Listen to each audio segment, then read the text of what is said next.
Hello everyone, welcome back to my channel Flying Colors Tarot 1111 with Priyanka. तो आशा करते हैं जेमिनाइज मिथुन राशि आपके लिए मिड ऑफ फरवरी क्या एनर्जीज आ रही हैं, किस मोड में आप चलने वाले हैं जेमिनाइज। एंड आई होप कि आपने फरवरी मंथ की रीडिंग देखी ली होगी और फरवरी मंथ को काफी अच्छे से डील कर रहे होंगे। तो अभी चेक करते हैं मिड ऑफ फरवरी क्या आ रहा है आपकी साइड। तो पहले यहाँ पे कार्ड्स ओपन करेंगे, उसके बाद आपकी एनर्जीज को चेक करेंगे। तो आप शुरुआत कर रहे हैं टू ऑफ पेंटिकल्स के साथ। तो जेमिनाइज ये कार्ड बता रहा है पिछले समय से आप जगल बहुत ज्यादा कर रहे हो, मे बी आपके पास ऑप्शंस ज्यादा हैं या कोई आप डिसीजन नहीं ले पा रहे हो, कैसे आगे बढ़ना चाहिए, क्या डिसीजन लेना चाहिए। तो कोई बात नहीं है, यूनिवर्स आपको यहाँ पे गाइड कर सकते हैं। विद इन 10 डेज आप मुझे मोटिवेटेड दिख रहा है, एक एक्शन ओरिएंटेड मोड में आ सकते हैं। वही ना, आपके पास फाइनेंशियल गेन करने के भी ऑप्शंस आप एक्सप्लोर कर रहे हो, अच्छी बात है। तो मनी मेकिंग प्रोसेस में जा रहे हो और ये कार्ड आपके प्रायोरिटीज को फिक्स करने को बता रहा है। देखिए, जो जरूरी है लाइफ में वो करिए। अगर आपका रिलेशनशिप वर्कआउट नहीं हो रहा है या रिलेशनशिप में टेंशन चली आ रही है तो उसको होल्ड करने की क्या जरूरत है, आगे बढ़िए, मूव ऑन करिए। कब तक आप किसी पर्सन को अपने फेवर में करते रहोगे? अगर वो सामने वाला पर्सन सुनने को रेडी ही नहीं है तो आप उसको कोई अपने थॉट्स उस पर डाल तो नहीं सकते हैं। सबकी मेंटालिटी, सबका थिंकिंग मोड डिफरेंट होता है, ठीक है। तो होल्ड नहीं करना है किसी भी चीज को, प्रायोरिटाइज करिए कि करियर इंपॉर्टेंट है, रिलेशनशिप इंपॉर्टेंट है। अगर दोनों चीजें भी इंपॉर्टेंट है ना तो बैलेंस आपको बनाना पड़ेगा, कब कौन सा एक्शन लेना है।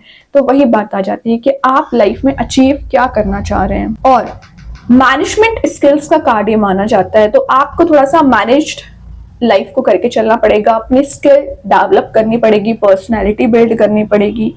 और आपको यहाँ पे ना कुछ पेंडिंग आपके काम पड़े हुए हैं या पेंडिंग आपके बिल्स पड़े हुए हैं जो आपने अभी तक पे नहीं किए मे बी, है ना। तो कोशिश करिए कि उन सारी चीजों से आगे बढ़ सके। पहले मनी को सेव करिए, जो चीजें आपको मेंटल लेवल पे परेशान करिए फाइनेंशियली उसको रिजॉल्व करने की कोशिश करना है, ठीक है।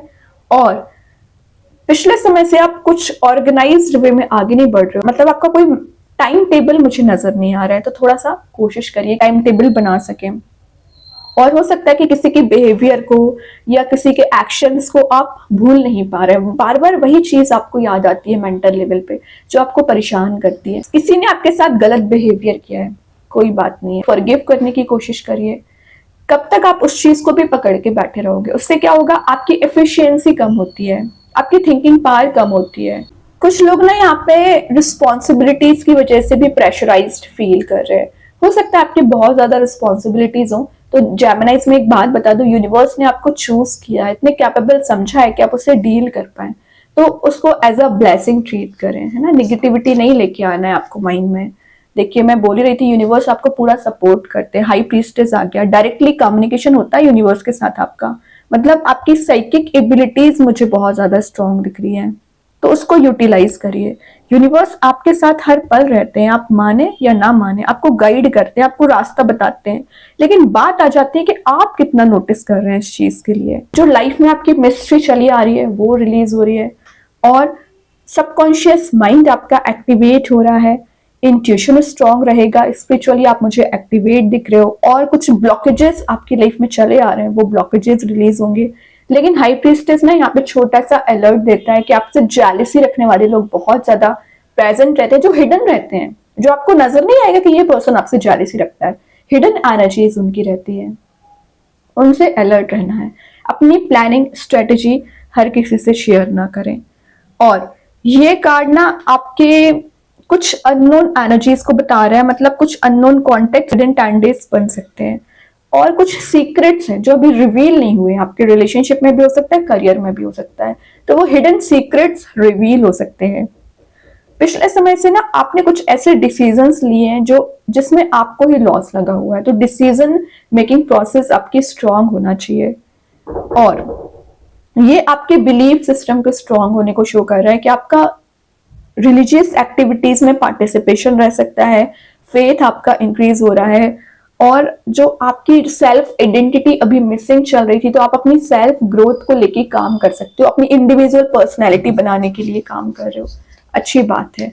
देन यहाँ पे कार्ड आ गया ग्रेट, 2 ऑफ कप्स की एनर्जी। देखिए यहाँ पे 2 ऑफ पेंटिकल्स है, यहाँ 2 ऑफ कप्स है। यहाँ कंफ्यूज हो रहे हो तो यहाँ यूनिवर्स डायरेक्टली आपको मिलाने का काम कर रहे हैं। क्या इंटेंशन है यूनिवर्स की, मतलब शुरुआत में आपको लग सकता है कि चीजें आपके फेवर में वर्कआउट नहीं हो रही हैं, लेकिन धीरे धीरे समय आगे बढ़ेगा ना तो आपके रियूनियन के चांसेस बन रहे हैं, आपकी कंपैटिबिलिटी किसी से मैच हो रही है। हैप्पी फैमिली हैप्पी रिलेशनशिप का कार्ड भी इसको माना जाता है। तो आप हो सकता है कि किसी पर्सन से विचार कर रहे हैं रियूनाइट होने के लिए, तो विद इन 2 मंथ आप रियूनाइट हो सकते हैं। इमोशनली आप दोनों अटैच्ड लग रहे हैं। डीप कनेक्शंस का कार्ड इसको माना जाता है। एक लॉयल्टी और ऑनेस्टी के बेसिस पे आपका रिलेशनशिप किसी के साथ बनते हुए दिख रहा है। सोलमेट और ट्विन फ्लेम का कार्ड भी इसको माना जाता है। तो एक सोलमेट जर्नी से आप चले आ रहे हो, उसमें चेंज देखोगे, कुछ कल्चरल एक्टिविटीज में आपका पार्टिसिपेशन रहेगा।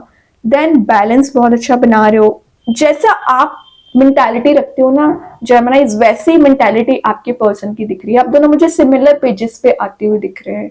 आपकी कंपैटिबिलिटी क्यों मैच हो रही है? क्योंकि आपका थिंकिंग प्रोसेस सिमिलर हो रहा है। यहाँ डिफरेंट है तो यहाँ सिमिलर हो रहा है। तो कुछ चीजें तो मैच होना चाहिए। जो डिसऑनेस्टी चली आ रही है तो लॉयल्टी में कन्वर्ट होना चाहिए।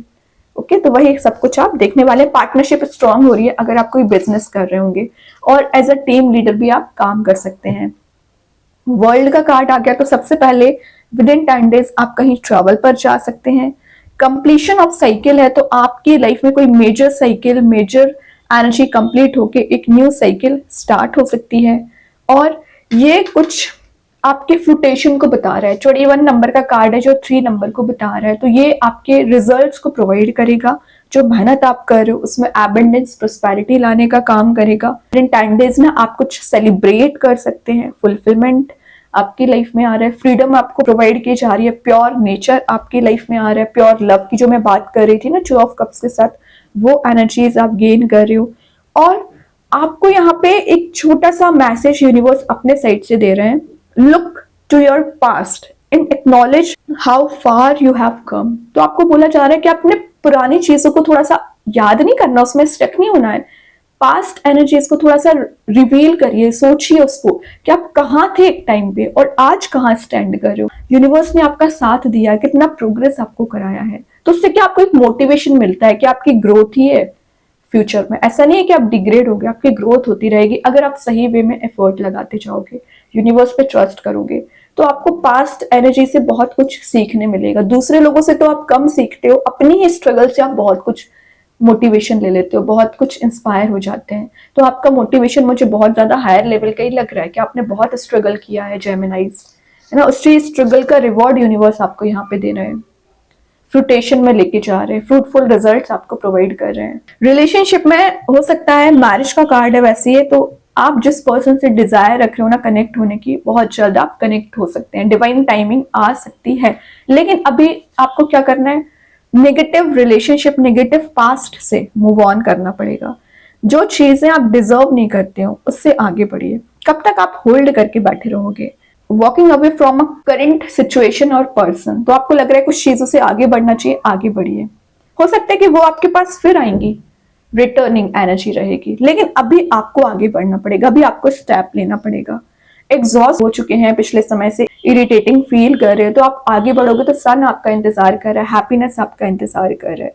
गिव अप नहीं करना है। आपका इंट्यूशन तो स्ट्रांग रहेगा ही, और साथ में आप स्ट्रेंथ गेन कर रहे हो, एक पावर में आ रहे हो। सोल सर्चिंग का कार्ड इसको माना जाता है। तो अपनी सोल को प्यूरिफाई कर रहे हैं, और आपकी जो बैड हैबिट्स हैं उनको आप रिलीज कर रहे हो। जो ऑब्सेसिव एनर्जी की मैं बात कर रही थी, ऑब्सेसिवनेस आप में किसी चीज को बढ़ रही है, किसी चीज को लेके, मे बी किसी पर्सन को लेके या किसी हैबिट को लेके, तो वो रिलीज हो सकती है। ओके, और ये एक ट्रैवलिंग का कार्ड अगेन है। तो आप कहीं ऐसी प्लेस जा सकते हैं जहां पर वाटर एलिमेंट प्रेजेंट रहेगा, नेचर ज्यादा प्रेजेंट रहेगा। ठीक है, लास्ट ऑफ द रीडिंग आ गया 6 ऑफ सॉर्ड। अपने ही थॉट्स में आप फंसे रहते हो, माइंड में इतनी निगेटिविटी लेके बैठे हुए हैं ना, कैसे चीजें वर्कआउट होंगी। एक्शंस लीजिए। जब तक आप चीजों को रिलीज नहीं करोगे ना, पुरानी चीजों को पीछे नहीं छोड़ोगे, तब तक कैसे आगे बढ़ोगे। मैंने बोला ना, पास्ट से आपको एक्सपीरियंस लेके, लाइफ लेसन लेके आगे बढ़ना है, ना कि उसको होल्ड करके बैठना है। ये आपको बोल रहा है यूनिवर्स, आपको प्रोटेक्शन दे रहा है, स्टेबिलिटी प्रोवाइड कर रहा है। फिर क्यों अभी भी आप निगेटिव सिचुएशन में फंसे हुए हैं, मेंटल लेवल पे परेशान करके रखे हुए हैं अपने आप को। तो रिलीज करिए। एक गो विद द फ्लो का कार्ड इसको माना जाता है। तो यूनिवर्स आपको जिस डायरेक्शन में ले जाना चाह रहे हैं उस डायरेक्शन में आगे बढ़िए। इंट्यूशन आपका स्ट्रांग है क्योंकि हाई प्रिस्टेस के नीचे आया है 6 ऑफ सॉर्ड। तो इंट्यूशन के थ्रू यूनिवर्स आपको गाइड करते हैं, रास्ता बताते हैं। फिर क्यों आप उनकी गाइडेंस को फॉलो नहीं करते हैं? कोशिश करिए उनकी एनर्जीज को समझने की। देन बॉटम, क्या कर रहे हो? एम्परर आ गया यहाँ से। अपनी एनर्जी को रिगेन कर रहे हो, एक अथॉरिटी को गेन कर रहे हो, लीडरशिप क्वालिटी आप में बिल्ड हो रही है। एम्परर, अगर आपके पर्सन इगोइस्टिक पर्सनैलिटी में चले आ रहे थे, उनका वो ईगो रिलीज होते हुए दिख रहा है। आप में पावर गेन हो रही है और आप कंट्रोल कर रहे हो बाकी लोगों के। और मैं एक बात बता दूं, आपके इस कॉन्फिडेंस को देखते हुए, आपके इस एनर्जी को देखते हुए, पर्सनैलिटी को देखते हुए ना, काफी लोग अट्रैक्टेड भी फील कर सकते हैं जेमिनी। तभी लोग आपसे जेलसी रख रहे हैं, आप एम्परर बन रहे हो ना, इसलिए। तो इसको प्रोटेक्ट करके रखना है, इस पे ओवर कॉन्फिडेंट नहीं होना है कि आप एम्परर हैं, है ना। लीडरशिप क्वालिटी आप में है, लेकिन उसको यूटिलाइज कैसे करना है ये आपको आना चाहिए। अपनी पास का गलत यूज ना करें। देखते हैं एंजल्स आपके क्वेश्चन का क्या आंसर देना चाह रहे हैं Geminis. Listen to your intuition. वही एक बात आ गई हाई प्रिस्टेस के साथ, इंट्यूशन को स्ट्रॉन्ग करिए। यूनिवर्स एंजल्स आपको क्या मैसेजेस प्रोवाइड करना चाह रहे हैं उस पर फोकस बनाना है। कृष्णा गाइडेंस कार्ड से यहाँ पे कार्ड आ ही गया है पेशेंस। तो जो आपने पेशेंस रखा हुआ है, तो जेमिनाइज में एक बात बता दो, आप बहुत ही ज्यादा पेशेंस रखते हो। आपको ये लगता है कि इतने समय से आप इंतजार कर रहे हैं कब चीजें वर्कआउट होंगी। तो यूनिवर्स एंजल्स भगवान आपको वही बताना चाह रहे हैं, all your actions will be rewarded. कोई भी चीज खाली नहीं जाती, हर चीज का आपको रिवॉर्ड मिलता है। लव विल फॉलो, तो लव आपको फॉलो करेगा एक्चुअली। Have patience. ओके, देखते हैं यूनिवर्स के साइड से क्या कार्ड आ रहा है आपके side Geminis. It's time to release negativity. Obvious सी बात है, आपको नेगेटिव एनर्जीज को रिलीज करना पड़ेगा, नेगेटिव माइंडसेट को रिलीज करना पड़ेगा, तभी आप आगे बढ़ पाएंगे। ठीक है, मैजिक कार्ड्स के थ्रू क्या आ रहा है। Little luxurious too with tendencies. आप लग्जरी के पीछे जा सकते हैं। आपके कुछ एक्सपीरियंसेस ऐसे रहेंगे जहां आपको फील होगा कि बाकी सब लग्जरी में है, तो आप क्यों नहीं है लग्जरी में। तो आप थोड़ा सा मटेरियलिस्टिक चीजों पे आपका ध्यान रह सकता है। तो उसके लिए क्या करना है, मनी सेव करना है, तभी तो आप लग्जरी को गेन करोगे। अब देखते हैं स्टार सीड्स के साइड से क्या आ रहा है। साइन, तो कुछ विद इन 10 डेज आपको सिंक्रोनिसिटीज नजर आ सकती हैं, साइन नजर आ सकते हैं, एंजल्स नंबर नजर आ सकते हैं। वही बात है, इंट्यूशन आपका स्ट्रांग रहेगा ना, तो आप उन सब चीजों को समझ पाओगे, डिकोड कर पाओगे। तो कोशिश करिए उसको समझने की। तो बहुत अच्छे कार्ड्स है। आई होप जेमिनाइज ये रीडिंग आपसे रेजोनेट हो। अगर रेजोनेट हो तो आप मुझे कमेंट सेक्शन में बता सकते हैं। डेली गाइडेंस देखने के लिए सेकंड चैनल को फॉलो कर सकते हैं, जिसकी लिंक मैं कमेंट सेक्शन में पिन कर ही दूंगी। बाकी की रीडिंग्स की नोटिफिकेशंस आपको मिल ही जाएंगे। तब तक के लिए be positive, stay happy, good bye.